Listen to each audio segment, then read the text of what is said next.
madax dhaqameedka iyo guddida guud ee beeshii dhowaan shirka ku qabsatay magaalada Burco iyo ay ka soo jeedaan murashaxiinta Cabdiraxmaan Maxamed Cabdullaahi Ciro iyo Faysal Cali Waraabe ayaa ku gacan sayray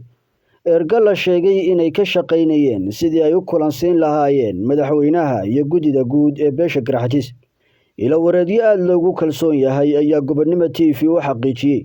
in siyaasiyiintan ergada ah oo kala ahaa la taliyaha gaarka ee madaxweynaha siyaasi Cali Maxamed Waran Cadde iyo wasiirkii hore ee arrimaha gudaha Maxamed Nuur Caraale Duur ay madax dhaqameedka iyo guddida guud ee beesha Garxajis ay u soo bandhigeen in madaxweyne Muuse Biixi Cabdi uu rabo inay kulan la yeeshaan balse arrintaasi ayaa guddida guud iyo madax dhaqameedka ay kulanka la qaateen ay ku gacan saydheen iyagoo sheegay in aanay marnaba tegaynin madaxtooyada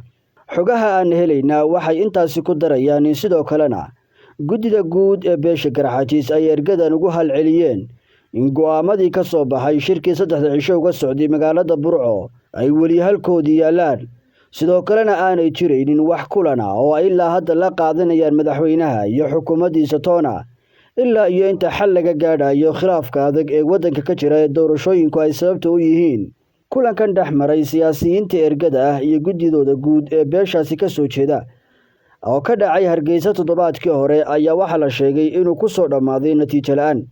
sidoo kalena waxaa jira rajo ay ergadani qabaan oo ay ku rabaan in mar kale ay ugu laabtaan guddida guud ee beesha walow aan la garanaynin natiijada ka soo bixi doonta siyaasiyiintan ergada ah oo iyaguna isla beeshaasi ka soo jeeda ayaa hore waxay 2 jeer hore ugu guul daraysteen inay isku soo dhaweeyaan mucaaradka iyo madaxweynaha tanina waxay noqonaysaa isku daygii labaad ee ay ku guul daraystaan natiijo la'aanna ku soo dhamaada Somaliland ayaa waqtigan waxa ka jira xaalad siyaasadeed oo kagan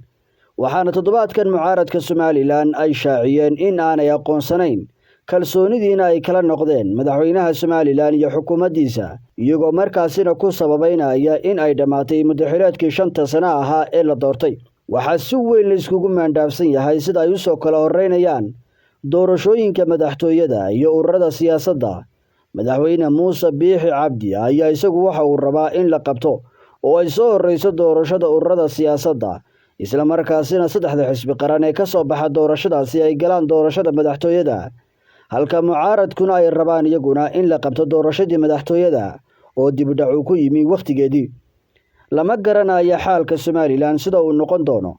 hadda jawiga magaalooyinka ayaa ah mid degan waxaana sidoodii wax kastaaba ay u socdaan gaar ahaan ganacsiga iyo wax kasta oo daruuri u ah nolosha